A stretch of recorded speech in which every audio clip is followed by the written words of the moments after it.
하나님의 말씀을 봉독하도록 하겠습니다. 하나님의 말씀은 마태복음 7장 24절로 27절까지 말씀입니다. 신약성경 제11페이지에 있습니다.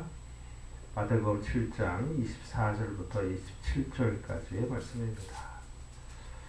24절부터 제가 봉독을 하겠습니다. 그러므로 누구든지 나의 이 말을 듣고 행하는 자는 그 집을 반석 위에 지은 지혜로운 사람 같으리니 비가 내리고 창수가 나고 바람이 불어 그 집에 부딪히되 무너지지 아니하나니 이는 그 주추를 반석 위에 놓은 까닭이요 나의 이 말을 듣고 행하지 아니하는 자는 그 집을 모래 위에 지은 어리석은 사람 같으리니 비가 내리고 창수가 나고 바람이 불어 그 집에 부딪힘에 무너져 그 무너짐이 심하니라.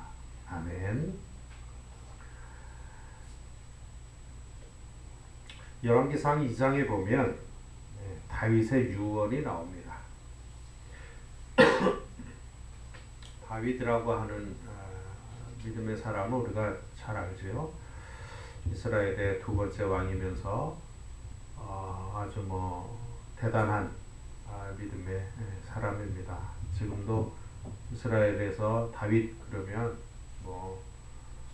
누구하고도 비교가 되지 않을 정도의 위대한 왕이기도 했고 음악가이기도 했고 또 지혜의 왕 솔로몬의 선왕이기도 했고 또 예수님의 육체적인 족보의 조상이기도 하고 그래서 다윗 그러면 아주 대단한 그런 분으로 지금도 이렇게 되어져 있습니다. 그런데 열왕기상 2장에 보면 다윗의 유언이 나옵니다. 사무엘 상서와 사무엘 하서는 다윗을 중심으로 한 기록이고요. 열왕기상과 열왕기하는 다윗 이후에 솔로몬과 그 이후의 왕들에 대한 기록들입니다. 그렇기 때문에 열왕기상 2장에 보면 다윗의 유언이 나오지요. 그런데 다윗이 누구에게 유언을 하느냐 하면 솔로몬에게 유언을 합니다. 솔로몬을 왕으로 삼고 나서 죽기 전에 내가 조상들과 함께 열조로 돌아간다. 열조로 돌아간다는 얘기는 죽는다는 얘기죠. 내가 곧 죽을 텐데 너는 이러이러하게 해라 라고 유언을 남깁니다. 유언이라고 하는 것은 우리가 잘 아는 대로 죽기 직전에 마지막 부탁을 하는 것이지요. 그렇기 때문에 자손들 입장에서는 다른 거는 다 물론 다른 것도 순종해야 되지만 유언은 특별히 꼭 지켜야 될 그러한 것이기도 합니다. 다윗이 솔로몬에게 유언을 하는데 무엇을 유언하냐면 두 가지를 유언한다. 너는 대장부가 되어라. 왜 다윗이 솔로몬에게 대장부가 되라고 했을까? 가만히 보니까 솔로몬은 조용한 사람이고 지혜의 사람이라 잘못하면 좀 약한 모습을 가질 수가 있지 않을까. 그래서 아마 이런 유언을 하지 않았을까 싶습니다. 너는 대장부가 되어라. 그런데 그 이후에 솔로몬이 하는 행동을 보면 정말 대장부가 된 것 같아요. 자기의 정적들을 하나씩 제거를 하는데 어떤 면에서 보면 아주 지독할 정도로 제거를 합니다. 아주 대범하게 망설이지 않고 너는 힘써 대장부가 되라. 신약 성경에서 이 대장부라고 하는 말을 이렇게 인용을 하게 되면 믿음의 대장부 이런 말이 있죠. 믿음의 대장부. 사도 바울이 디모데에게 부탁한 말이죠. 너는 믿음의 대장부가 되어라. 즉 믿음의 성숙한 사람이 되어라 이런 뜻이기도 합니다. 두 번째로 다윗이 솔로몬에게 유언을 하기를 너는 여호와의 명령, 여호와의 계명을 힘써 지키고 행하여라 이렇게 유언을 합니다.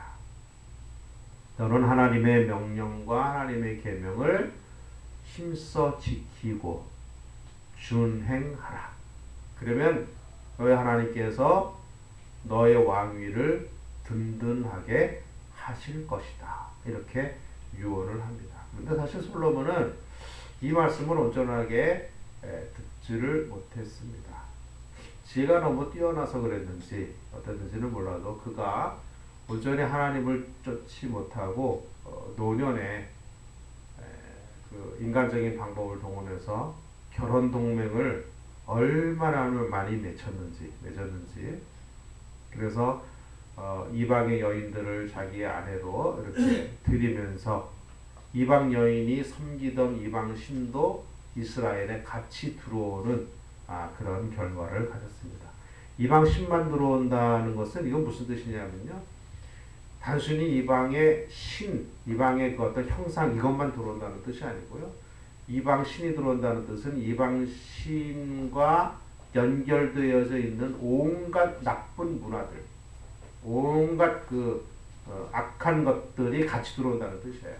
그러니까 사회적으로 굉장히 문란해지고 기강이 무너지고 하나님을 곁을 떠나는 그런 일이 솔로몬 이후에 이스라엘에 있습니다. 그래서 결국은 이스라엘이 둘로 쪼개지는 그러한 비극이 시작이 됩니다. 다윗이 유언 중에서 중요한 것이 뭘까요? 너는 하나님의 계명을 하나님의 명령을 힘써 지키고 힘써 준행하라. 이것은 예수님께서 말씀하시기 이미 이전에 말씀이 우리에게 명령하고 있는 것입니다. 하나님의 말씀을 듣고 반드시 힘써서 행하여라 라고 하는 것이 하나님의 말씀에 일관된 명령이기도 합니다. 예수님께서 산상수훈을 말씀하셨습니다. 마태복음 5장, 6장, 7장이 산상수훈인데요. 지난 여러 달 동안 우리는 예수님께서 말씀하신 이 산상수훈, 주옥같은 산상수훈에 대해서 말씀을 함께 나누었습니다. 많이 우리가 들었습니다. 그렇죠? 많이 들었어요. 예수님께서 오늘 결론을 우리에게 말씀을 하십니다. 내 말을 듣고 행하여라. 이것이 오늘 주님이 우리에게 말씀하시는 핵심입니다. 너희는 내 말을 듣고 행하여라. 내 말을 듣고 행하는 자는 집을 짓는 것을 비유하셔서 반석 위에 짓는 사람과 같이 지혜로운 사람이다. 그리고 내 말을 듣고 행하지 않는 자는 모래 위에 집을 짓는 어리석은 사람과 같다. 이렇게 주님이 비유로 말씀을 하셨습니다.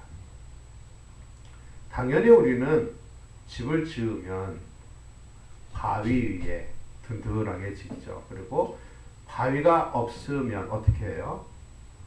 큰 기둥을 땅속에 깊이 박고 그 기둥 위에 콘크리트를 두껍게 깔고 그리고 그 위에 집을 짓습니다.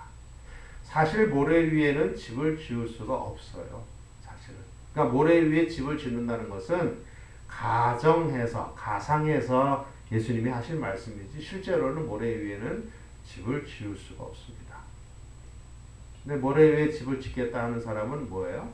어리석은 사람이라고 주님 말씀을 하셨습니다. 그러시면서 주님 말씀하시기를 반석 위에 집을 지으면 바람 불고 비가 오고 홍수가 나고 여기서 창수가 났다 그런 건 홍수가 났다는 뜻입니다. 물이 가득 차서 이리저리 휘둘려도 반석 위에 집을 지은 그 집은 무너지지 않는다. 그러나 모래 위에 집을 지으면 비가 오고 바람 불고 물이 차면 모래가 다 쓸려 내려가서 결국은 집이 무너진다. 말씀을 듣고 행하지 않는 자는 그와 같다.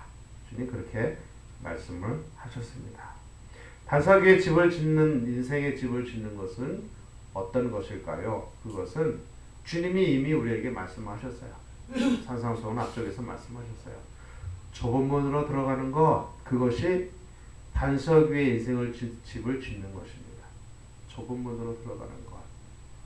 좋은 열매를 맺는 것 그것이 반석 위에 인생의 집을 짓는 것입니다.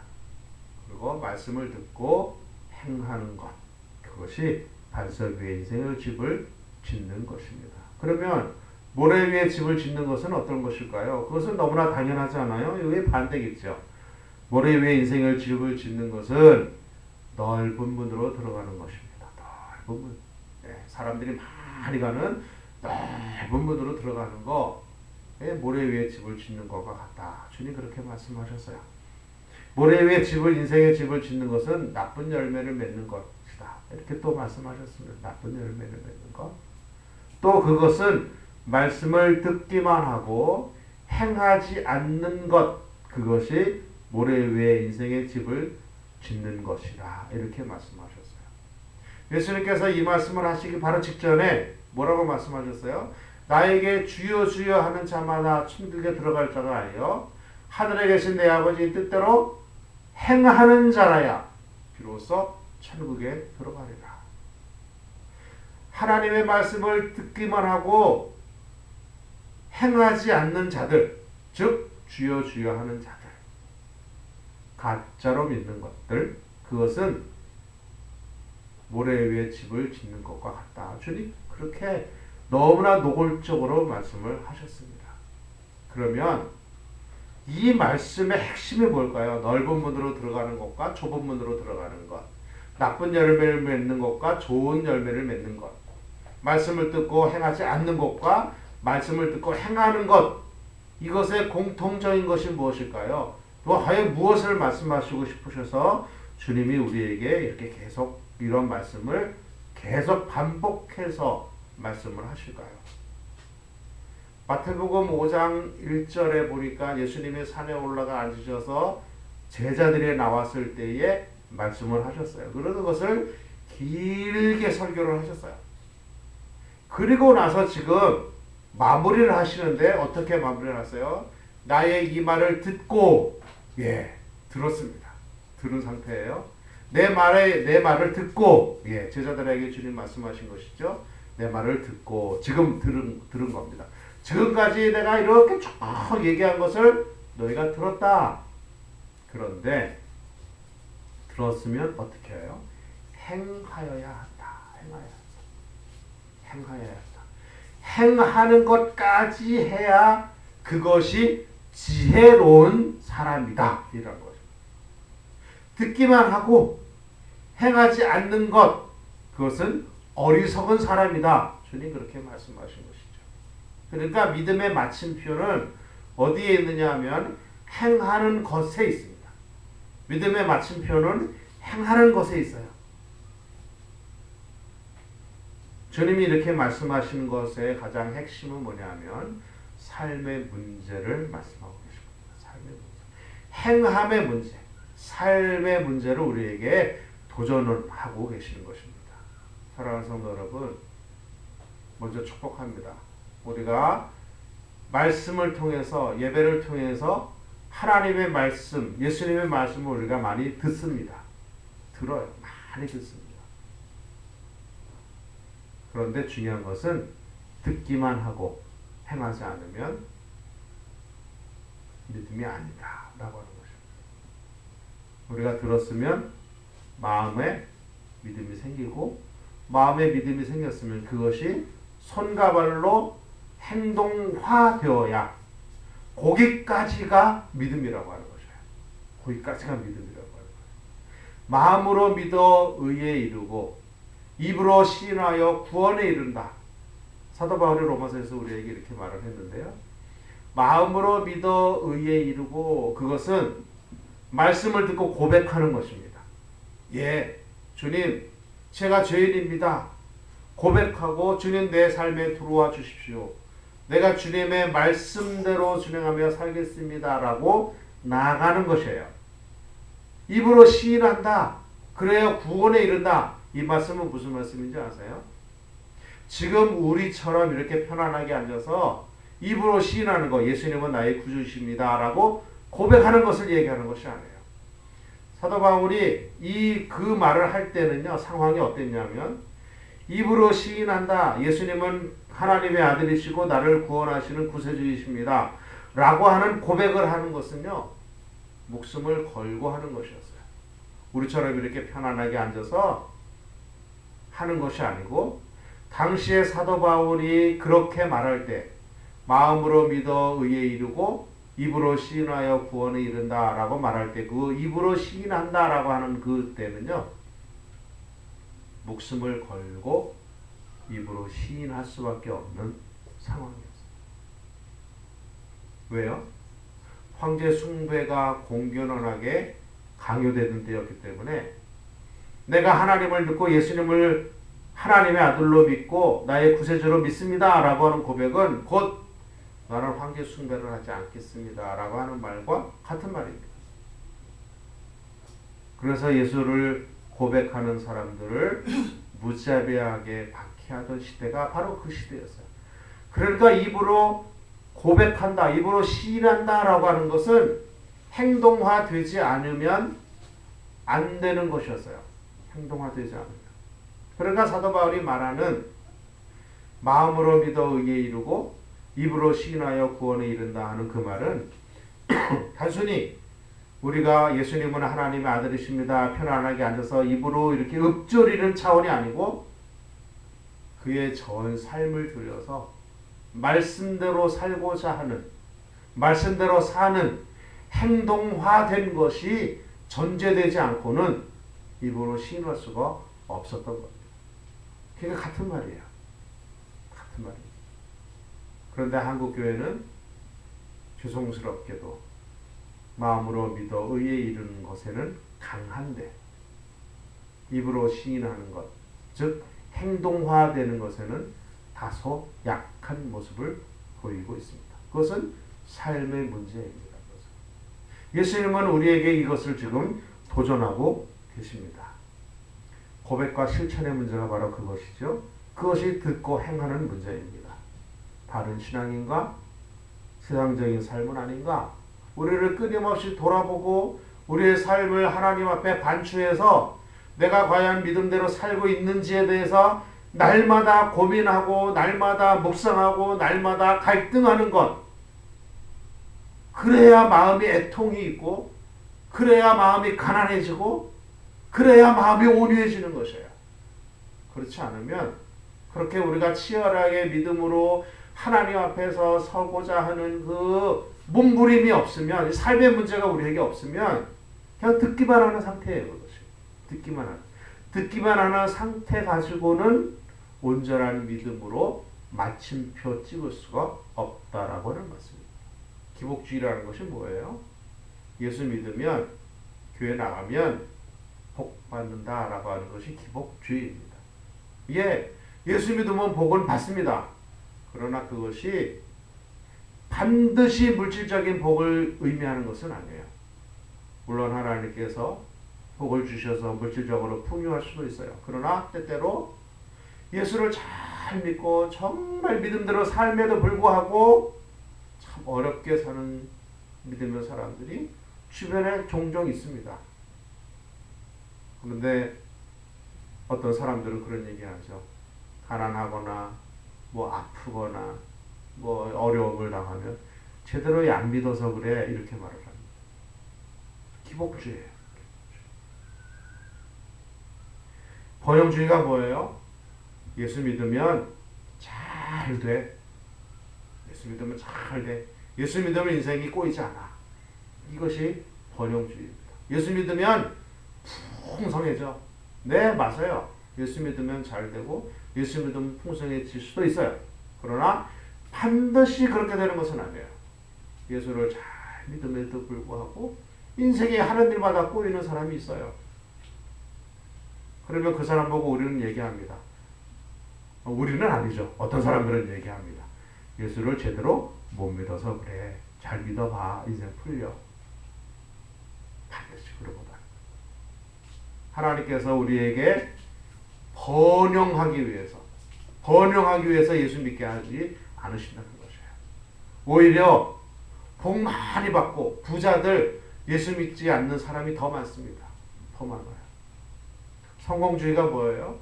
예수 믿으면 너 무조건 성공해. 무조건 성공해. 시험 와서 떨어졌다. 너 기도하라고 예수 안 믿어서 그래. 제대로 못 믿어서 시험 떨어졌지. 그거 아니에요. 하나님의 뜻이 어디 있는지 모르는 것이에요. 하나님의 뜻이 어디 있는지 모르는 것이에요. 사랑하는 성도 여러분, 이것은 삶의 문제를 주님이 우리에게 말씀하시는 겁니다. 삶의 문제. 예, 삶의 문제. 가치관과 행동은 동전의 양면과 같아서 우리가 하나님께 고백하는 것, 이거 가치관의 문제잖아요. 내가 말씀대로 살아야 되겠다. 말씀대로 살아야 됩니다. 말씀대로 살아야 되겠다라고 하는 고백만 있으면 안 돼요. 말씀대로 살아야 되겠다라고 하는 고백 있고 그 후에는 말씀대로 살고자 하는 부단한 노력과 수고와 애씀이 있어야 된다는 것이에요. 물론 우리가 들은 것은 이렇게 많고 행동하는 것은 적습니다. 그래서 그것이 우리를 힘들게 하기도 합니다. 내가 말씀은 이렇게 많이 듣고 말씀을 아는 것은 이렇게 많은데 내가 행동하는 것은 너무나 적구나. 나는 믿음이 아니야. 실패할 때도 있습니다. 그럼에도 불구하고 하나님은 그것을 기뻐하시는 거예요. 100%를 하나님께서 우리에게 요구하시는 것이 아니에요. 10%가 돼도 괜찮습니다. 하나님께서 우리에게 원하시는 것은 상한 심령이다. 여기서 상한 심령은 무엇을 얘기할까요? 여기서 상한 심령은 단순히 슬픈 마음 가지고 억울한 마음 가지고 하나님께 나가서 하나님 저 억울해요. 이것이 아니에요. 왜 상하느냐 하면 하나님의 말씀대로 살지 못하는 것 때문에 마음이 상해 있는 상태. 내가 하나님의 말씀을 이렇게 많이 들었고 그렇게 행하여야 함에도 불구하고 내가 하나님의 말씀대로 행하지 못하고 있는 이 사실에 대해서 마음이 아파하고 마음을 애통해하는 것, 이것이 상한 심령이에요. 하나님은 그것을 원하시는 겁니다. 우리가 말씀대로 순종한다고 해서 말씀대로 행한다고 해서 어떻게 말씀대로 다 순종할 수가 있겠어요? 하다가 넘어질 때도 있고 게을러서 못할 때도 있고 우리의 연약함 때문에 못할 때도 있고 우리의 그 본성 때문에 못할 때도 있고 그렇죠. 그럼에도 불구하고 그것을 슬퍼하고 그것을 아파하고 그것을 마음 상해하는 것, 그것이 바로 하나님께서 우리에게 요구하시는 것입니다. 그렇게 하면 하나님이 너 충분히 지금 잘 행하고 있다. 우리를 위로해 주시는 것입니다. 아까도 잠깐 말씀드렸지만 한국교회의 약점이 무엇이냐? 그것은 고백은 강해요. 그래서 이렇게 이야기합니다. 당신은 지금 예수님이 당신의 구주인 것을 믿습니까? 네, 믿습니다. 당신은 구원받았습니다. 네, 그거 틀린 것은 아니에요. 그러나 완성은 아닙니다. 완성은 뭐예요? 예수를 구주로 고백했으면 예수님의 성품을 닮아서 예수님의 말씀대로 그분의 명령대로 우리가 행하는 것, 끊임없이 행하는 수고, 끊임없이 행하려고 하는 노력, 그것이 계속 진행되어지는 것, 우리가 하나님 나라에 가는 그날까지 계속 반복해서 도전하고 계속 행하는 것, 그것이 믿음의 마침표입니다. 바람직한 신앙은 고백과 실천이 같이 가는 것입니다. 여기서 같이 간다는 것은 100% 동일해진다는 뜻이 아니라 끊임없이 수고하고 노력하고 애쓰는 것을 말합니다. 우리는 연약해요. 그래서 말씀대로 온전하게 살 수가 없어요. 그래서 주님께 우리가 도움을 구하는 것 아니겠어요? 근데 중요한 것은 행하는 노력이 우리에게 없으면 그것은 온전한 믿음이 아니다라고 하는 것입니다. 야고보 사도는 야고보서 1장 22절로 26절에서 행함에 대하여 이렇게 이야기합니다. 너희는 말씀을 행하는 자가 되고 듣기만 하여 자신을 속이는 자가 되지 말라. 누구든지 말씀을 듣고 행하지 아니하면 그는 거울로 자기의 생긴 얼굴을 보는 사람과 같아서 제 자신을 보고 가서 그 모습이 어떠한지를 곧 잊어버리거니와 자유롭게 하는 온전한 율법을 들여다보고 있는 자는 듣고 잊어버리는 자가 아니요 실천하는 자니 이 사람은 그 행하는 일에 복을 받으리라. 듣기만 하고 행하지 않는 자, 그것을 자신을 속이는 자라고 야고보 사도는 우리에게 경고하고 있습니다. 주님도 우리에게 말씀하셨어요. 뭐라고 말씀하셨어요? 너희가 내 말을 들었느냐? 네, 들었습니다. 그러면 행하라, 행하라, 행하라.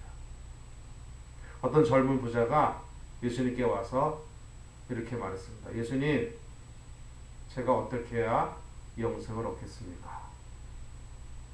즉, 어떻게 해야 구원을 얻겠습니까? 어떻게 해야 믿음으로 사는 것입니까? 이렇게 물어봤어요. 그러자 예수님께서 말씀하셨어요. 너 재산이 얼마나 있느냐? 네, 많이 있습니다. 그러면 그것 가난한 자들에게 나누어 주고 너는 나를 따르라. 행동이 전제되는 것이에요. 행동이 전제되지 않으면 사실 엄밀하게 따지면 믿음을 할 것입니다. 그건 야고보 사도가 우리에게 너무나 분명하게 얘기했잖아요. 아브라함이 하나님을 믿음에 하나님이 의로 여기셨다 그렇게 했는데 그 의는 하나님의 말씀을 듣고 순종함으로 행할 때 온전해진 것 아니냐? 야고보 사도가 그렇게 얘기하고 있습니다. 믿음으로 살았던 모든 사람들은 네, 하나님 믿겠습니다 하고 가만히 있었던 사람이 아니에요. 예, 하나님 순종하겠습니다 했으면 그 순종하겠습니다 하는 말에 따라서 일어나서 믿음으로 걸어간 사람들입니다. 행동으로 옮긴 사람들이에요. 사랑하는 성도 여러분, 우리는 하나님의 말씀, 성경 말씀, 예수 그리스도의 말씀을 많이 들었습니다. 듣기는 많이 들어서요. 이제는 행동할 때입니다. 세상은 예수를 고백하는 사람들에 의해서 변화되는 것이 아니에요. 세상은 예수를 믿는 사람들이 행동할 때 변화되는 겁니다. 행동할 때. 빛과 소금은 빛이 비춰질 때 환해지는 것이에요. 소금은 녹아질 때 소금이 되는 것입니다. 믿는 사람들은 많은데 왜 세상은 계속해서 악해지냐고 사람들이 물어보습니다. 왜 그럴까요? 예수를 구주로 고백한 사람은 많은데 행동화한 사람은 적기 때문에 그러지 않나 이런 생각을 해봅니다. 사랑하는 성도 여러분, 우리 교회는 성도가 몇 되지는 않습니다만은 소돔과 고모라가 의인 10사람이 없어서 멸망한 것 아니겠어요?